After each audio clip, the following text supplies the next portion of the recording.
Assalamualaikum, selamat pagi. Apa khabar Malaysia? Sekali lagi bersiaran untuk hari ini, edisi hari Rabu 12 Oktober 2022. Apa khabar anda di rumah maupun di mana jua anda berada ketika ini yang menyaksikan kami? Pagi ini saya Cedi bertemankan saya Izul Yusof. Buat minggu ini, minggu lepas banyak kali keluar lah dengan kawan lain. So minggu ni anda bersama saya Izul Yusof. Macam biasa cek, kita akan bersiaran selama 1 jam dari jam 9 hingga ke 10 pagi. Dan hari ini kita ada 3 topik yang akan kita bincangkan kepada anda.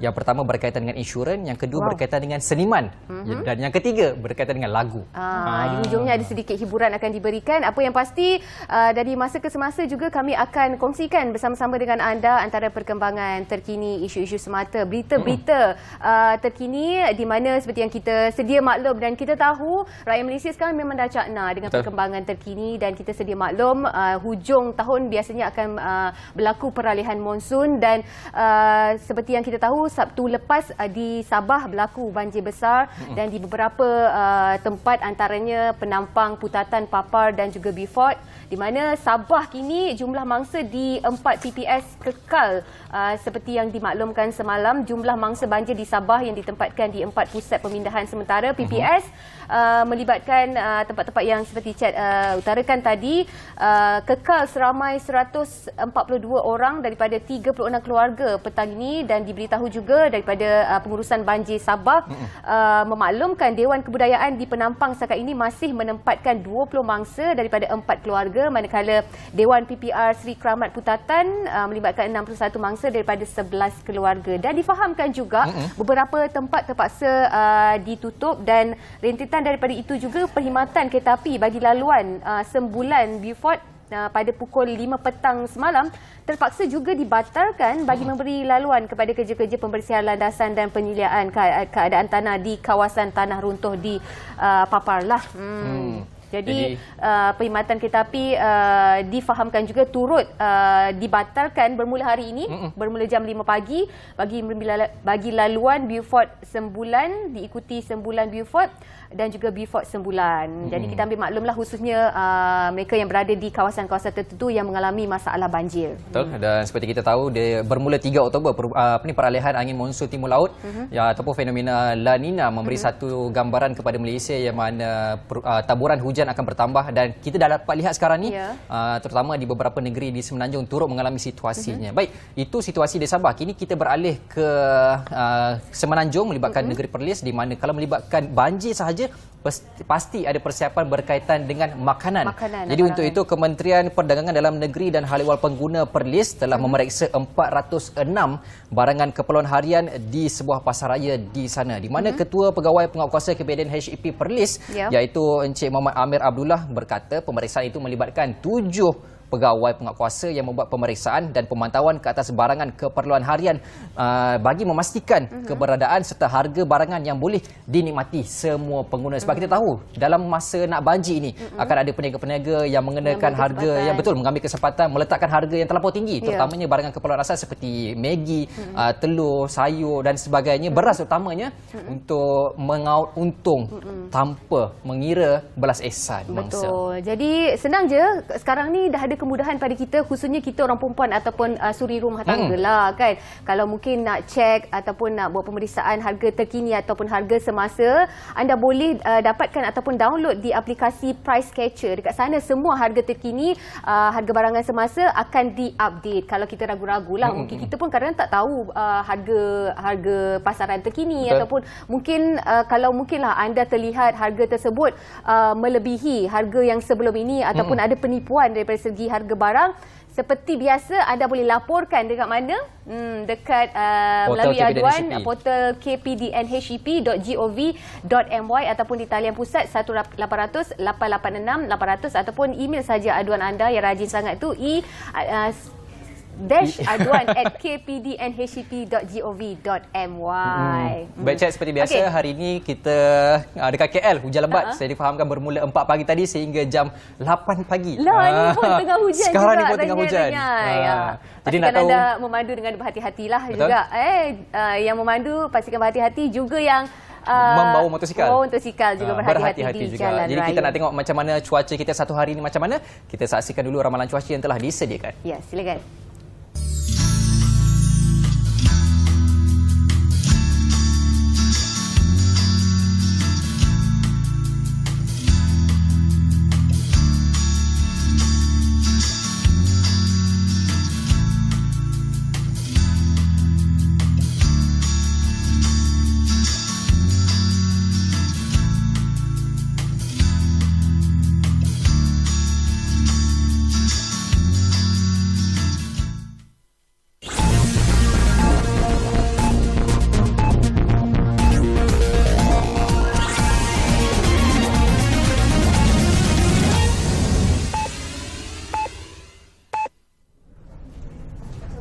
Selamat dan salam keluarga Malaysia, saya Pravina Tersinggam dan dari Bilik Berita dimulakan dengan perkembangan ini. Keputusan pembubaran DUN Undangan Negeri Pulau Pinang dijangka akan dimuktamadkan hari ini dalam mesyuarat Majlis Presiden Pakatan Harapan PH. Setiausaha Agung DAP Anthony Loke berkata, ini susulan permintaan DAP Pulau Pinang supaya DUN negeri itu dibubarkan bagi membolehkan pilihan raya peringkat negeri diadakan serentak dengan pilihan raya umum ke-15. Jelasnya permintaan DAP Pulau Pinang telah dibahaskan di peringkat jawatan kuasa eksekutif pusat dan akan dibawa ke Majlis Presiden PH untuk diputuskan. Itu yang saya katakan kita akan bincang dalam Majlis Presiden Pakatan Harapan esok. Setiap negeri ada keadaan yang berlainan. Negeri Sembilan, negeri saya juga telah mengatakan bahawa tak mahu ubah serentak. Jadi setiap negeri ada keadaan yang berbeza sebab keadaan di Negeri Sembilan dan Selangor dia sedikit berbeza dengan Pulau Pinang. Sebab Negeri Sembilan dan Selangor umpamanya itu ada juga pandangan-pandangan mereka yang perlu kita juga ambil kira. Jadi apapun kita hanya akan bincangkan secara muktamad pada esok. Jadi selepas Majlis Presiden Pakatan Harapan esok, maka satu keputusan akan dibuat. Sementara itu, Anthony Loke berkata semua jawatan kuasa DAP peringkat negeri diberikan tempoh sehingga 17 Oktober depan untuk mengemukakan senarai calon masing-masing. Kita dapat mengumumkan calon kita lebih awal sebelum hari penamaan calon.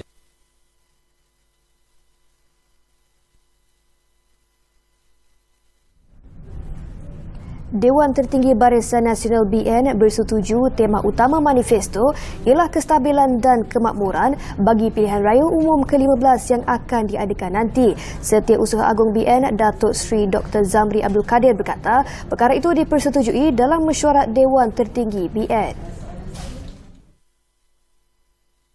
BN komited memastikan kebajikan rakyat diperkasa dan kedudukan negara terus terpelihara dengan penawaran polisi bersifat pro-rakyat dalam memacu pembangunan sosioekonomi yang mampan dan menyeluruh. Datuk Seri Dr. Zamri turut menyatakan perundingan pembahagian kerusi antara parti komponen dan Friends of BN akan dimuktamadkan. Dewan Tertinggi BN juga bersetuju untuk mengetengahkan calon-calon baharu yang mempunyai nilai winnable, acceptable and likeable dan berazam untuk mencapai 30% calon wanita.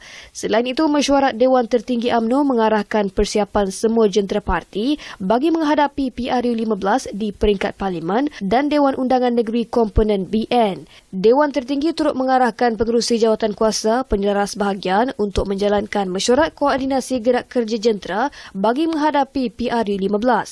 Kepimpinan tertinggi BN turut menyambut baik tema manifesto yang dibawa kali ini demi kebajikan rakyat. Manifesto ada bincang. Manifesto ada. Pasal apa yang nak bawa? Ya, but bukan secara detail. We were just informed that it is already ready and is going to be discussed further. Oh, discuss further later. Ya, bagi kami pun daripada pihak PBRS pun masih ada 1-2 poin yang kami mau ubah. Fokus sentiasa berkisar kepada kebajikan dan pembelaan dan bagaimana parti kita dapat mendekati dan membela rakyat. Itu tak boleh lari.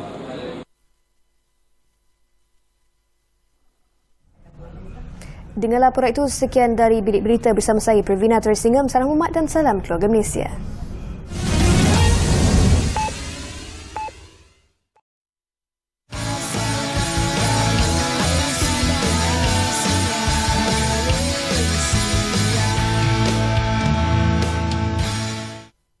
Baik, bertemu kembali dalam Apa Khabar Malaysia. Baik, Chat, kalau kita membeli sesebuah kenderaan, benda pertama sebelum dapat kunci, apa yang kita kena beli? Saya akan fikirkan untuk dapatkan insurans. Kenapa? Dan juga cukai jalan. Untuk, orang kata insurans ni satu security untuk kita sebagai pemandu ataupun pemilik kenderaan sendirilah. Untuk kita, orang kata melindungi apa sahaja sebarang kemungkinan yang berlaku kepada kenderaan kita. Betul. Dan juga diri kita sendiri. Dah bercakap pasal insurans dan juga cukai kereta. Itu tajuk yang akan kita bincangkan pada hari ini. Dan hari ini kita ada dua orang tetamu tetamu di sebelah kanan saya, iaitu Puan Nur Syuhaidah Abdul Syukur, selaku Biro Wanita dan Latihan Persatuan Wakil Takaful Am Muslim. Apa khabar Puan? Khabar baik, alhamdulillah. Baik, di sebelah hujung sana pula Puan Layinah Abdul Muttalib, juga Biro Wanita dan Latihan, juga dari persatuan yang sama, Persatuan Wakil Takaful Am Muslim Perwatam. Apa khabar Puan Lai? Baik, terima kasih. Baik. Okey. Silakan. Kita bagi Saya ingat Izu nak intro saya juga. Saya dah jawab tadi kan. Saya sebagai tetamu. Okey Puan, pertama kali saya dengar Perwatam. Mungkin Puan boleh jelaskan apa itu Perwatam dan fungsi-fungsinya kepada kita sendiri. Baik, terima kasih kami ucapkan kepada pihak Apa Khabar Malaysia kerana menjemput pihak Perwatam pada hari ini. Jadi untuk pengetahuan Cik Lee dan juga Izu dan juga penonton di sana, Perwatam ini adalah singkatan kepada Persatuan Wakil Takaful Am Muslim. Jadi ianya baru sahaja ditubuhkan pada 14 Ogos 2020. Baru sahaja waktu pandemik hari itu. Sebab itulah baru dengar. Jadi tujuan Perwatam ini adalah persatuan ini kami kumpulkan wakil-wakil takaful am kenderaan ataupun bahasa mudahnya kita panggil ejen-ejen insurans kenderaan tadi. Di mana mereka ini ahli-ahli Perwatam ni, mereka ni sangat berpengalaman dalam bidang-bidang berkaitan dengan insurans dan juga cukai jalan ni. Jadi mereka inilah yang bertanggungjawab untuk berkongsi segala isu berkaitan kepada masyarakat di luar sana lah. Dan peranan mereka ini juga adalah untuk mendidik dan juga menggalakkan orang ramai supaya menggalakkan untuk memperbaharui insurans kenderaan dengan panel insurans yang patuh syariah ataupun kita kenali sebagai takaful. Itu dia Perwatam tu. Bila dengar intro pasal Perwatam ni, saya dengar macam aura-aura berkempen seperti Cristiano ni. Dia punya semangat dia macam. Ya, betul. Tapi ni insurans. Baik. Puan Syuhaidah, mungkin kita nak tahu juga dalam Perwatam itu sendiri, apakah agensi-agensi takaful yang dikumpulkan di bawah satu payung Perwatam ni? Baik, untuk dalam Perwatam ni, boleh mungkin Laina boleh. Kita ada 4 syarikat takaful di Malaysia ni lah. Yang pertama, kita tak perlu sebut lah. Kita ada 4 syarikat takaful. 4 lah di bawah Perwatam tu. Alright, semua ahli kita kumpulkan dalam satu persatuan ni supaya kita boleh educate orang ramai. Bukan sekadar renew sahaja. Maknanya kita ada 4 syarikat takaful yang berada di bawah Perwatam ni. Okey, menyentuh tentang insurans dan juga takaful ni dan juga cukai jalan. Tadi Izu ada tanya saya, bila saya beli sebuah kereta ataupun dapatkan kereta baru, apa perkara pertama yang saya fikirkan? Saya akan dapatkan insurans. Kenapa kita kena dapatkan insurans untuk kenderaan kita, Puan? Betul tu, Cik Lee. Okey, saya tak nafikan pemikiran dan juga pemahaman rakyat Malaysia, termasuk saya dulu. Suatu ketika dahulu, saya renew insurans ni semata-mata nak dapatkan sekeping cukai jalan. Ataupun bahasa mudahnya kita panggil road tax. Mungkin ada yang tak faham lah cukai jalan road tax. Jadi itu tak salah, itu pemikiran yang betul. Tapi pemikiran tu tidak tepat. Okey. Jadi sebelum tu saya nak bagi tahulah Akta Perlindungan Jalan 1987 mengatakan yang insurans kenderaan ni wajib. Memang kita wajib ambil. Jadi bila ada insurans kenderaan, barulah kita dibenarkan untuk mencetak cukai jalan tadi. Jadi Izu cek tengok insurans dan juga cukai jalan ni dia kena bergerak seiring. Peribahasa dia kita kata seperti isi dan juga kuku. Tak boleh berpisah. Saya nak belangkas juga. Tak boleh berpisah. Jadi itu betul, tak salah. Tapi kurang tepat ataupun tidak tepat. Sebab itulah peranan ahli-ahli Perwatam tadi untuk menerangkan kepada mereka di luar sana yang tujuan kita ambil insurans ni adalah pertama adalah untuk melindungi kenderaan kita, iaitu kereta kita lah sebagai contoh. Dan bukan setakat itu sahaja, ini juga adalah untuk melindungi kenderaan ataupun harta benda pihak ketiga dan juga kecederaan serta kematian pihak lain. Dalam insurans ni kami panggil sebagai pihak yang ketiga. Jadi inilah salah satu tujuan untuk kita ambil insurans kenderaan tadi. Bukan setakat nak lindungi kenderaan kita semata-mata.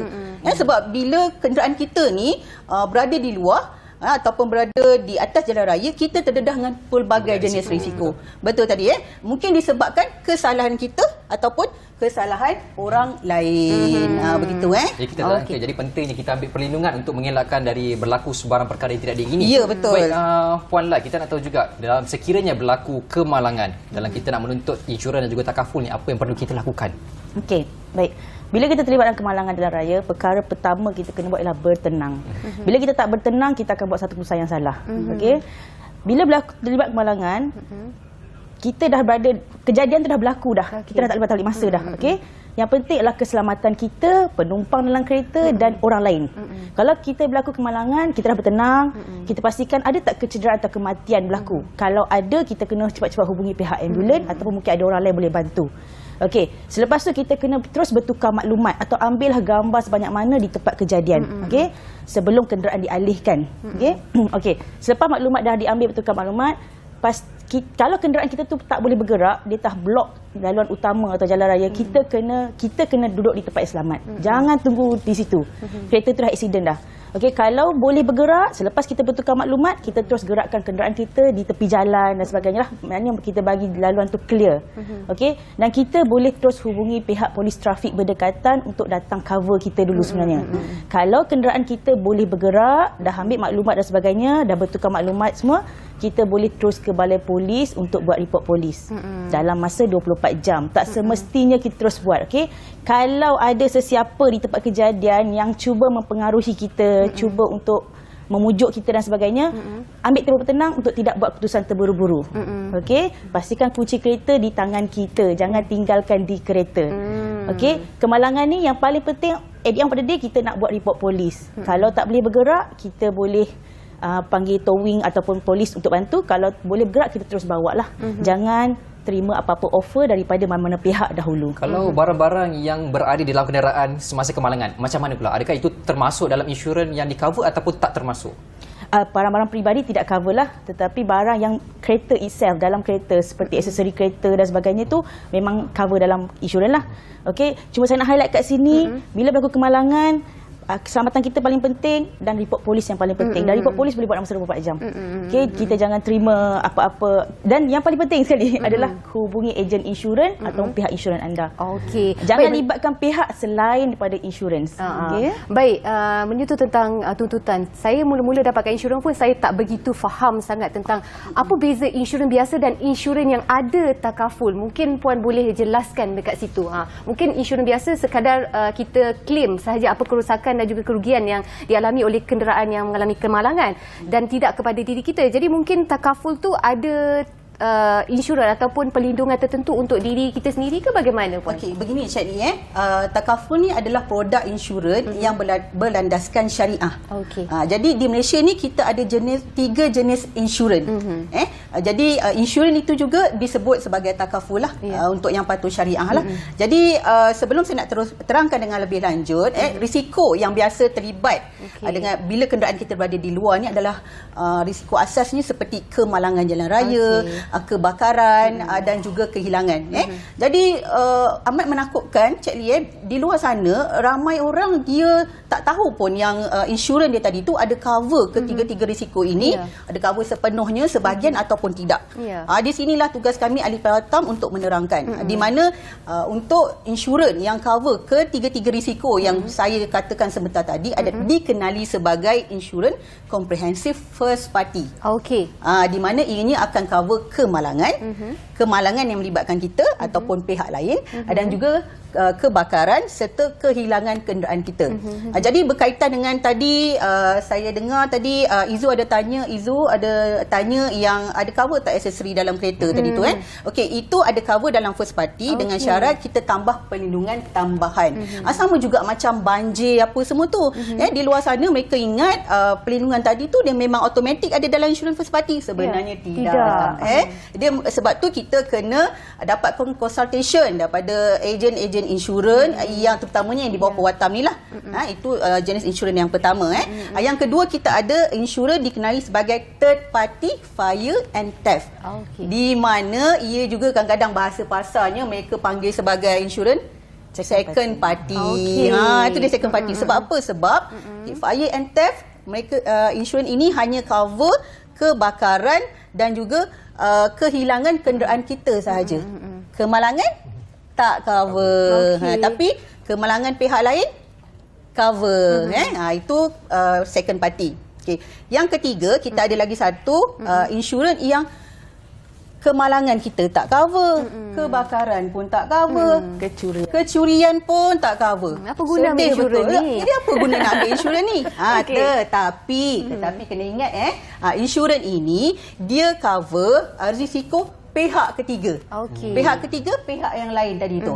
Jadi tanggungjawab kita ni sebenarnya ambil insurans ni bukan semata-mata kenderaan kita saja. Ya. Tapi tanggungjawab untuk kepertanggungjawaban untuk pihak lain juga. Jadi kat situ kena faham betul-betul.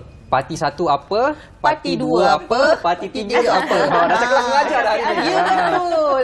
Yelah, bagi kefahaman pada mereka di luar sana yang ada yang rasa macam tak ambil syakna lagi kan pasal Betul. kepentingan ambil insurans ni, ada yang macam senang cerita ambil third party je lah, janji Betul. ada insurans kereta sahaja. Ya, Macam betul. tu, ramai yang berfikiran begitu. Ya, tapi kan Cik Lee, saya lihat trend di Malaysia ini terutamanya selepas banjir besar yang berlaku di Kuala Lumpur dan juga di Selangor lah dan sekitar negeri lain pada 18 Disember 2021, mereka ini sudah mula cakna. Ada satu perubahan yang bagus. Ya. Macam mentua saya sendiri pun dah mula tahu dah kenderaan mak ni ada cover special peril ke tidak. Dah mula faham insurans special peril tu apa. Kan? Maknanya dengan berlakunya sesuatu situasi ataupun bencana, maka Ya. kesedaran Kesedaran. tu semakin bertambah. Ya, Baik, kita nak masyarakat tanya dah juga mula cakna kepada lah. Puan Lai, di mana kalau sekiranya berlaku sebarang kemalangan, macam mana kita nak claim insurans ni dengan pewatam? Okey, dia sebenarnya kita claim dengan pewatam, tapi kita claim dengan ejen-ejen, dengan insurans kita, okey. Bila dah berlaku kemalangan, kita semak polisi kita tu entitled untuk kita buat claim, okey. Kita boleh assign siapa-siapa ataupun minta ejen untuk nasihat kita mana panel workshop terdekat. Mesti hantar dekat workshop panel. Workshop panel mesti berdaftar dengan PIAM. Tak boleh recommend mulut tapi kita tak check.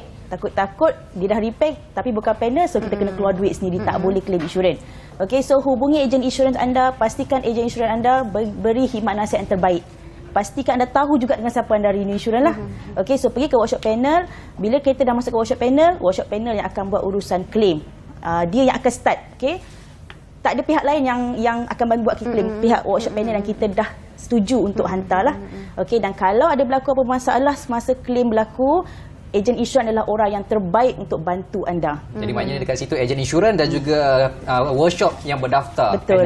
Baik, Ya, betul. terima kasih kita ucapkan kepada Puan Lai dan juga Puan Shu. Sebenarnya banyak kita nak cakap lagi berkaitan dengan insurans dan juga cukai jalan dia, tapi Kesuntukan masa. Tapi tak apalah, satu perkembangan yang bagus daripada Puan Shu cakap tadi, orang kita mula ada kesedaran untuk mengambil insurans dan mengetahui kepentingan untuk kita melindungi bukan sahaja kenderaan, malah diri kita sendiri untuk dapatkan insurans dan juga cukai jalan ini. Baik, kita berhenti rehat seketika. Terima kasih banyak tetamu kita Puan Lai dan juga Puan Syuhada.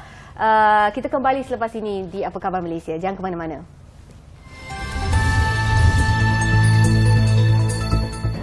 Terperangkap di tengah-tengah hutan selama 24 jam.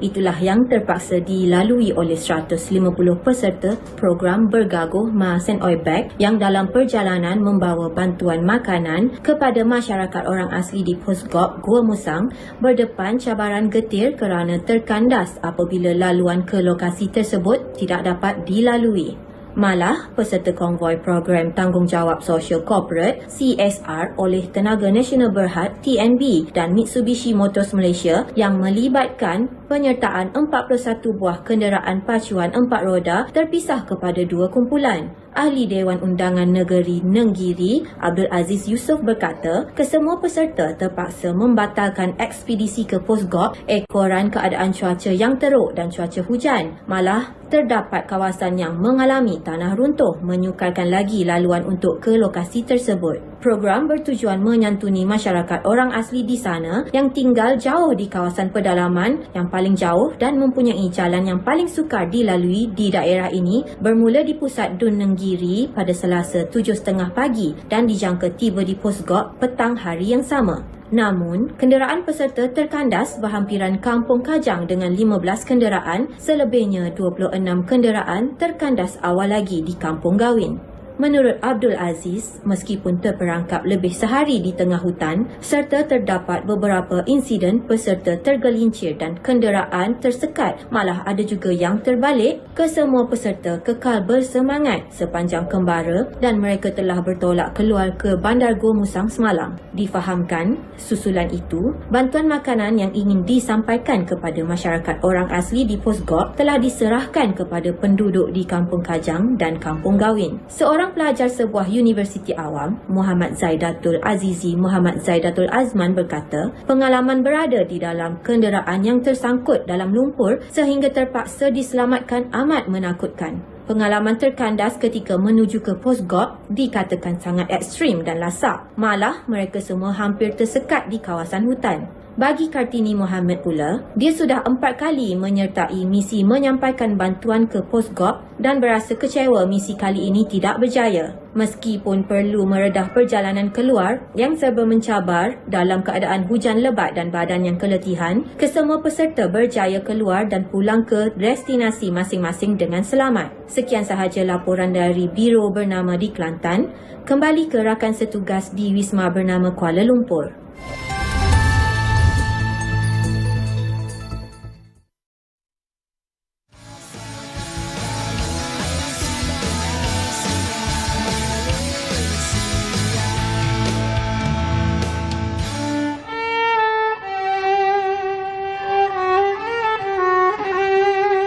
Silaturahim.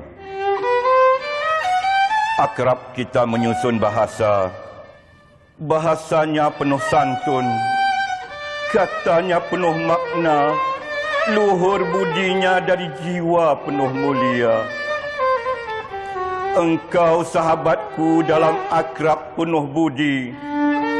Ku dengar suaramu masih terasa.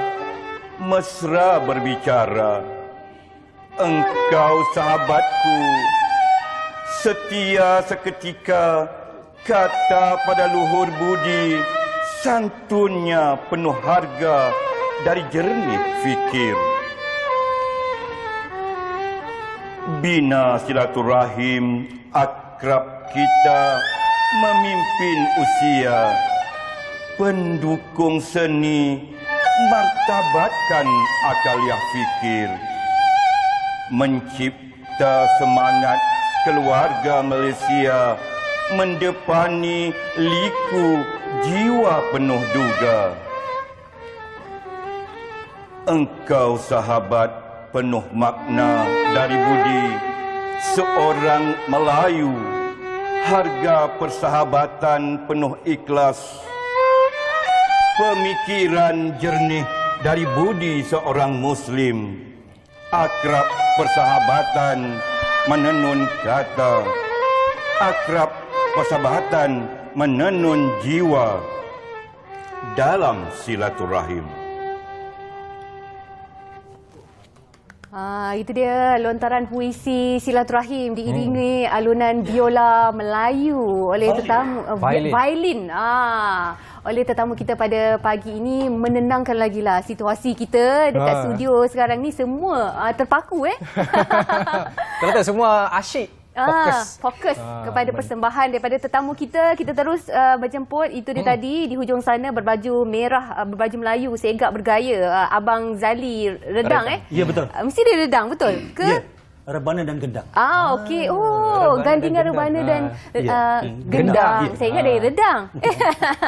Okey, dan di sebelah Izu kita bersama dengan Abang Ijamala MN, merupakan seorang seniman maupun pemuisi kita pada pagi ini. Terima kasih kerana sudi meluangkan masa. Tadi puisi berjudul Silaturahim. Itu memang hasil nukilan daripada Abang Ijamala sendiri? Hasil daripada saya sendiri, tentang persahabatan yang akan kita bercakap tentang otak-otak di Central Market pada 14 dan 16 Oktober. Itu puisi nukilan terbaru? Terbaru. Okey, ditulis khas untuk pesta otai itu nanti. Okey, kita akan bercakap lebih lanjut lagi tentang pesta tersebut. Apapun sebelum tu kita nak tahu jugalah macam mana Abang Zali dan juga Abang Ijamala ni terlibat dalam apa orang kata puisi ni sendiri. Okey, kita mulakan dengan Abang Ijal dulu. Okey. Assalamualaikum. Sebenarnya saya terlibat dengan puisi sebenarnya dari RTM juga sebenarnya. Dari dulu kita ada rentangan Senandung Malam. Saya banyak menghantar karya-karya di situ. Senandung Malam, Kota Kinabalu, Radio Kuching kan. Johor Bahru, dari situ saya menghantar karya-karya di radio. Bila Jurehbah membaca karya saya itu, bila dibaca saya rasa, saya ni ada bakat lah. Tu saya terus menulis sampai sekarang. Sejak bila? Tahun bila? Ingat lagi? Tahun 85. Semasa tu saya habis sekolah. Maknanya masa tu menulis secara suka-suka je lah. Suka-suka, sebenarnya suka-suka je. Suka-suka. Hampir 40 tahun juga Lama juga saya menulis lama. Macam Abang Zali pula bagaimana terlibat dalam bidang penulisan puisi ni dan juga Saya sebenarnya dalam teater masa dulu di Center Market. Jadi kami banyak budak-budak teater dan ada pesta teater dulu. Ada pertandingan teater wilayah. Jadi banyaklah saya masuk teater, lepas tu kita banyak membaca puisi, teater, berlakon, main muzik. Jadi kebanyakannya dulu kami ada mentas kat luar tu ramai-ramai. Kita jika ada perayaan macam dulu kita selalu zaman Yasir Arafat dulu kan. Jadi kita selalulah saya ingat dah lama. Lepas tu saya pindah ke satu TV swasta dan saya buat album di situ. Dan saya dah menghasilkan 8 album. Dan untuk menyanyi saja dan violin 13 album. Kebetulan ada ruang di sini saya nampak. Ruang saya menjual di komplek-komplek. Dan saya menjual album saya yang saya gesik sendiri dan saya jual. Dan itu lebih baik bagi saya lah. Seorang seniman bagi saya luhur. Orang melihat saya bermain dan orang membeli album. Dan terlibatlah saya dengan kebetulan Saudara Luffy ni menganjurkan mungkin salah seorang penganjur yang nak membuatkan otai DCM ni 14, 15, 16 ni insya-Allah saya juga bermain di sana dan mungkin yang berkunjung sana adalah orang-orang otai juga termasuklah Peri Anugerah Makmur, Luffy Ismail dan banyak lagi lah otai yang nak mengimbas kembali kenangan kita di Center Market. Maknanya menghimpun semua pemuisi-pemuisi yang popular yang pernah menapa-nama satu ketika dulu Abang Zali dulu pernah dikatakan bergerak namanya naik seiring dengan siswa Kopratasa dan beberapa artis-artis lain. Kalau abang kata tadi untuk nyanyi sahaja ada lebih kurang 8 buah album telah dikeluarkan. Untuk violin 13 album. Dengan perubahan keadaan dan juga trend sekarang ni bagaimana abang lihat sambutannya? Saya tidak melihat satu perubahan yang agak lalu sebab saya berfikir di luar kotak. Saya growth mindset. Saya bukan stick mindset. Maknanya kita jangan menunggu badai itu berhenti. Tetapi belajarlah menari di tengah gelombang. Berpuisi di situ. Yang faham maksudnya dalam maksudnya. Jadi saya tak ambil masalah itu. Masalah mungkin album tak jual dan sebagainya, ada lagi ni. Saya tak ambil itu. Saya nampak ada peluang, opportunity di situ. Contohnya dalam Baskers kan. Dan di Baskers itu saya bergerak. Saya membuat karya-karya saya, menjual album saya dan saya banyak panggilan show-show luar untuk main baru balik pada Ipoh untuk wedding dan banyaklah ke Sabah Sarawak, ke Perlis, ke mana. Jadi saya menampak itu satu peluang sebenarnya. Mungkin orang lain nampak itu tak peluang, tapi saya nampak peluang. Sebab saya tidak berfikir di stay mindset tak di situ je kau menunggu saya tak ada. Kalau dulu kita dengan royalty lah, dengan payment lah begitu depannya. Tapi rupanya sekarang tidak begitu. Engkau kena rendah hati, turun ke bawah, maka engkau akan pergi. Orang melihat itu sekarang. Dah berbeza lah. Persepsi orang dah berbeza. Bukan melihat orang, ini basket teruk ni. Tak, bukan begitu. Bukan begitu. Saya dah mengalami. Saya dah 7-8 tahun basket. Mula-mula yang basket di keluarga saya, orang seni lah yang buat album, yang berlakon dan sebagainya, saya. Dan saya di-cover oleh pihak RTM sendiri, cover saya. Jadi saya biasa je bagi saya. Ini peluang. Tak ada masalah bagi saya. It's okay. Melihat peluang dan juga bersedia untuk berubah. Ya, betul. Betul. Baik, Chat, sila. Kita dengar tadi puisi silaturahim memang menusuk dalam orang kata jiwa. Sampai saya pun ada 3 rangkap puisi. Dah ada dah dalam kepala tapi tak apalah. Kita bagi bila kita mendengarnya, nak tahu juga mana ilham tu datang. Sebenarnya ilham datang apabila Encik Luffy Ismail dia cakap nak jemput saya untuk baca puisi di Central Market pada 14 hingga 16 tu. Dia kata sebab kita nak menghimpun balik karyawan-karyawan di situ, kita maknanya hubungan kita tu, keakraban dari dulu tu kan mengilhamkan silaturahim tu.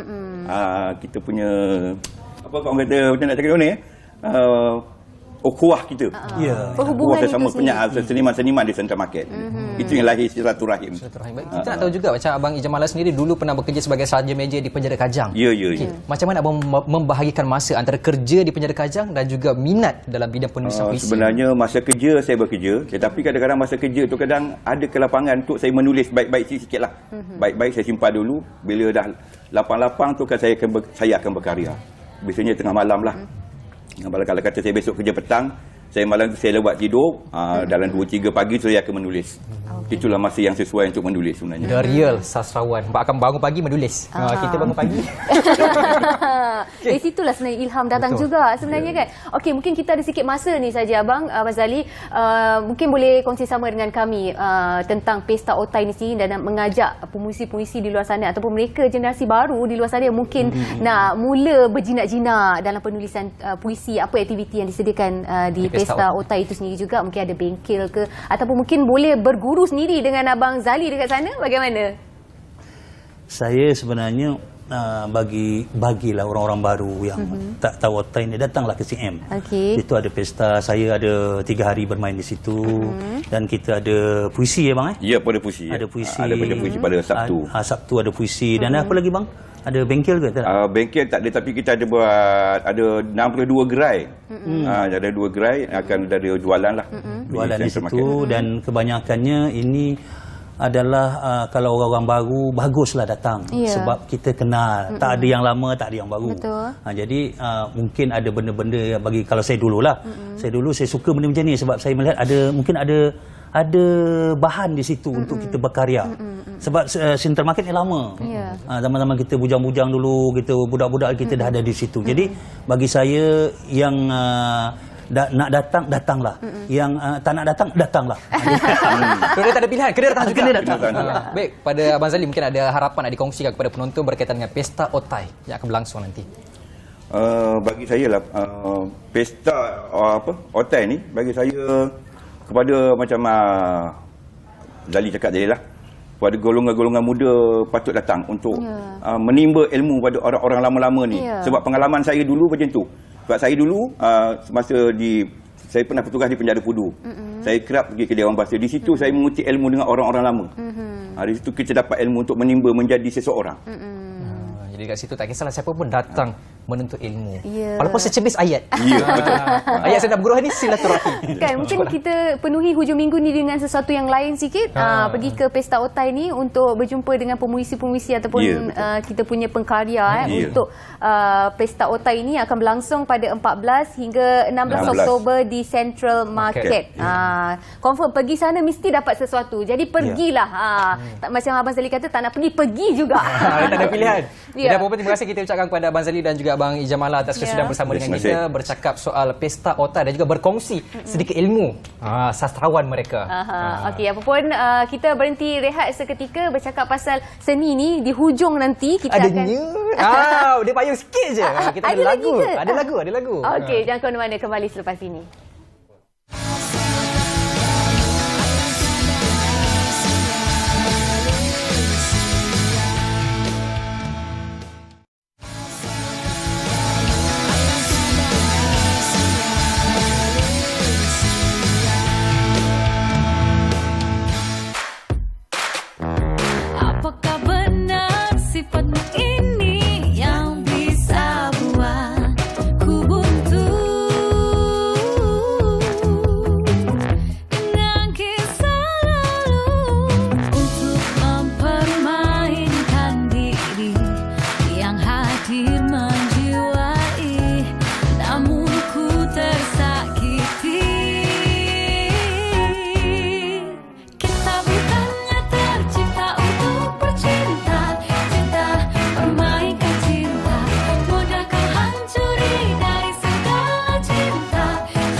Dah pergi dah kan?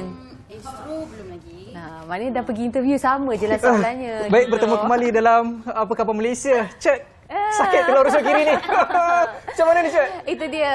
Perlukah kita perkenalkan? Sebab memang rakyat Malaysia dah kenal dah. Orang muka-muka baru ni senang nak kenal kan? Kita perkenalkan juga. Tapi sebelum tu, suka saya nak bagi tahu artis kita pada hari ini, follower dia dekat IG agak ramai juga. Lagi ramai daripada saya, 38,000. Follower di Instagram, di TikTok lebih kurang dalam 188,000. Saya pun tak sampai banyak tu. Saya malam tadi study. Wah, study. Siapa Study. tetamu kita? Saya tengok TikTok dulu. Okey, siapa dia? Siapa dia yang akan kita cakap pasal cinta? Ya, ini dia. Kita ada Dina Nas. Betul Yes, Dina Dina Nas. Nas. Terima kasih kerana sudi meluangkan masa tentunya datang di studio Apa Khabar Malaysia pagi ini untuk mempromosikan lagu baru yang berjudul Cita. Saya tak boleh chat. Chat tengoklah dia. Saya tak boleh. Saya tengok sini je. Sebelum kita sentuh pasal Cita ni, kita berkenal-kenal dululah dengan Dina. Mungkin Dina boleh intro Dina, mungkin permulaan dalam industri muzik ni bagaimana? Okey, bermulanya daripada start pada PKP lagi. Okey, waktu PKP kan kita macam tak buat apa-apa aktiviti. So Dina pun decide untuk buat cover lagu dekat rumah. Biasa kan kita kan waktu PKP macam kita buatlah aktiviti yang berfaedah macam daripada di rumah kita dah ada bakat kita boleh menyanyi Ada kan. minat. Tak salah kita nak tunjuk bakat tu kan. So kita pun cover. And Dina ada fans. So fans Dina yang naikkan Dina, support Dina sampailah Dina masuk competition. And Alhamdulillah Dina juara. Masa tu nyanyi lagu Datuk Siti. Yes. Okey, kita nak tahu juga perkembangan Dina yang terkini macam mana. Dina tengah belajar ke atau macam mana? Sekarang Dina masih study. Dekat mana? Dekat College WIT. Okey. Dina ambil course beautician. Dina belajar dalam 2 tahun. Okey. So sekarang ni tak habis lagi lah, tengah belajar. Belum habis lagi. Hello Mak, Iza dah jumpa saya. Jangan macam Mak tengah kita terus pada lagu Cita. Siapa pembikin lagu ini, komposer, siapa penulis diri ini, dan bagaimana jalan cerita lagu Cita ini? Okey, producer dia adalah Kit. Yang buat ni semua pun lirik pun dia juga, Kit juga. Okey, jalan cerita Cita ni, Cita ni macam nampak macam menarik sebab dia bukan cinta, dia cita. Okey. Cita ni maksud dia merangkumi maksud emosi dan hasrat. Bermain emosi dan perasaan. So jalan cerita Dina punya MV ni, dia macam ada satu ketika dahulu tu macam ada pasangan di mana wanita ni disakiti, dipermainkan perasaan oleh lelaki yang dicintainya. Tahu dapat WhatsApp gambar daripada kawan baik kan? Betul, sangat sakit. Begitulah dia. Ya, patut. Dina, kita baca juga sinopsis lagu tu yang mana mengatakan macam Dina kata tadi, menggambarkan seseorang yang sedang bercinta namun hatinya dilukai oleh kekasihnya. Ada tuju dekat siapa-siapa ke lagu ni?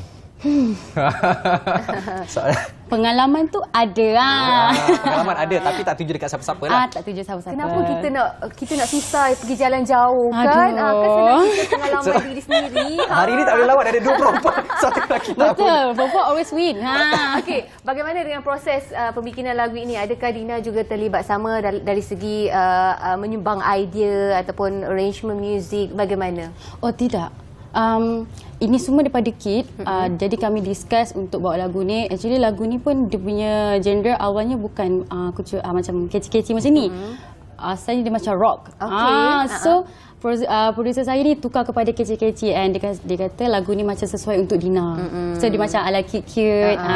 Ambil elemen trend TikTok juga. Macam TikTok dance. Ini mungkin pertama kali lagu ini dirakamkan dan pertama kali juga Dina masuk di studio rakaman. Mungkin boleh cerita sikit pengalaman proses buat lagu ni, bagaimana ambil masa, berapa lama, sebab mungkin Dina tak ada pengalaman masuk studio rakaman kan untuk rakamkan lagu. Bila kakak tanya macam ni Banyak.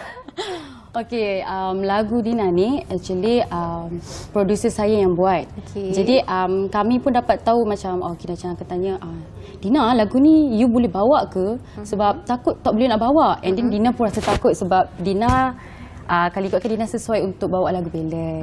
Dina suka bawa lagu ballad actually. Tapi Dina fikir balik, Dina tak boleh sesuai dalam zone. Tak boleh nak duduk dalam zone ballad saja. So kita kena cuba benda baru. So macam fikir balik, okey tak apa, kita nak kena sesuai sebab Dina first time kan. So dalam masuk dalam industri ni, so masuklah dalam studio tu, ambil makan masa jugalah nak rekod. Penat tau nak rekod. Faham. Berapa lama? Boleh dikatakan satu hari tu 6 jam dalam tu. Satu hari 6 jam dalam studio? Ya. Apa, saya satu hari 10 jam. Tapi bahaya. Astagfirullahalazim. Okey, behave. Okey.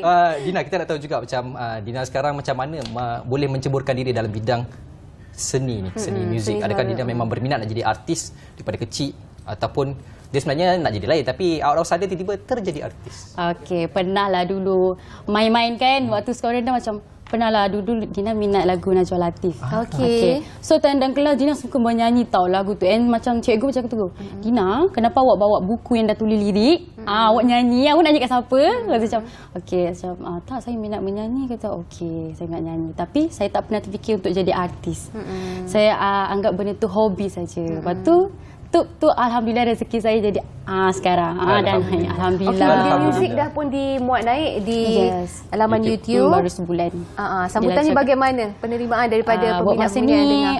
Okey lagi. So far baru nak naik kan. So makan masa lah sikit untuk kita nak promote and improve lagi. Okey, selain daripada Dina kata Dina suka genre muzik yang ballad, dan kali ini Dina boleh bawa genre muzik yang agak sedikit catchy pop ni kan. Okey, selain daripada tu mungkin apa genre muzik yang Dina rasa Dina nak cuba? Selain daripada ballad, jazz. Okey. Yang macam ala-ala macam style lama-lama. Macam tu pun teringin juga nak belajar. Nanti kita berduet, jangan risau. Okey. Ya Allah, tak dihir menyaku hari ni. Okay. Perancangan Dina di masa hadapan dengan Todak Music macam mana selepas ni? Selepas ni insya-Allah Dina akan keluarkan lagi the second song. Kita tak tahu. Dah ada ke? Tengah buat. Kita tengah create. Rahsia. Tak boleh cerita. Tak boleh. Tapi insya-Allah Dina akan keluarkan juga lagu tu. Dina pernah discuss dengan orang-orang di luar mana. So apa yang dia minta di mana kat luar tu support Dina. Macam nak cakap ya? Tak apa, saya support, jangan risau. Memang ayah tak mari sebab saya support, jangan risau. Okey, nak follow Dina. Nak follow Dina sekarang kat mana?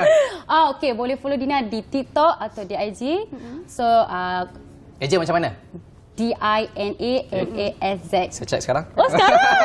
Sekarang. Dina Nas. Ya, Dina boleh Nas. follow mereka di Instagram dan juga Sama TikTok. juga di TikTok. Okey. Mungkin Dina nak payung 1-2 rangkap lagu Cita ni. Okey, boleh. 1, 2, 3. Kita bukannya tercipta untuk bercinta. Cinta, permainkan cinta. Mudah kau hancuri dari segala cinta. Cinta yang tercipta.